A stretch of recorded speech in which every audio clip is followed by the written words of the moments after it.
इन्ना लिल्लाहि व इन्ना इलैहि राजिऊन। कांस्टेबल अशरफ डाकुओं के साथ मुकाबले में दिल पर गोली लगने से शहीद हो गया।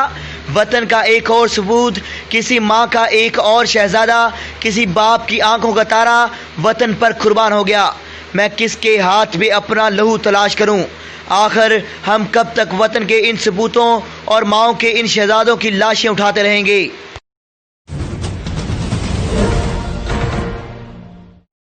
Toba Tek Singh chairman anti narcotics Punjab Chaudhry Mohammad Ramzan Parvez, assistant commissioner Rizwanul Haq Puri, district monitoring officer Iqra Mustafa, CEO education मार आफ्ताब अहमद, साबक chairman Rajana Chaudhry Shabbir Nanna, deputy DO education Malik Mohammad Sarwar, principal अदारा सईद अहमद, मीडिया नुमाइंदगान और टाइगर फोर्स रजा करान ने अपने boys higher secondary school Rajana में अपने दस्ते मुबारक से पौधे लगाए।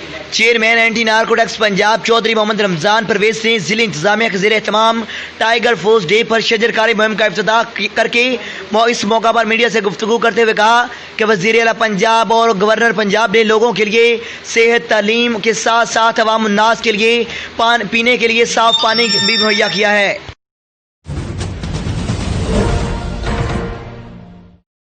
Toba Tek Singh plant for Pakistan मुहिम डीपीओ टोबा टेक्सिंग राना उमर फारूक ने पुलिस लाइन्स टोबा टेक्सिंग में पौधा लगाकर मुहिम का आगाज कर दिया।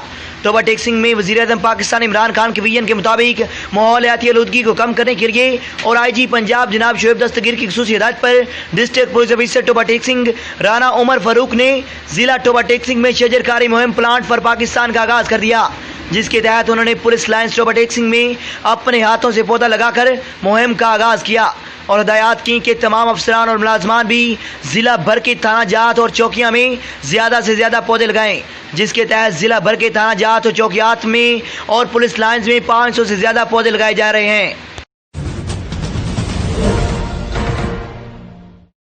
साहिवाल पुलिस और फौज का फ्लैग मार्च।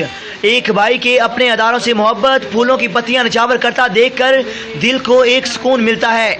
इस अवाम को अपने मुहावजों से बेहद मोहब्बत है और इसे कोई गरदार मुल्क, दुश्मन पार्टी या कोई शख्स ख़त्म नहीं कर सकता। पाक आर्मी जिंदाबाद, पाकिस्तान पाइंदाबाद।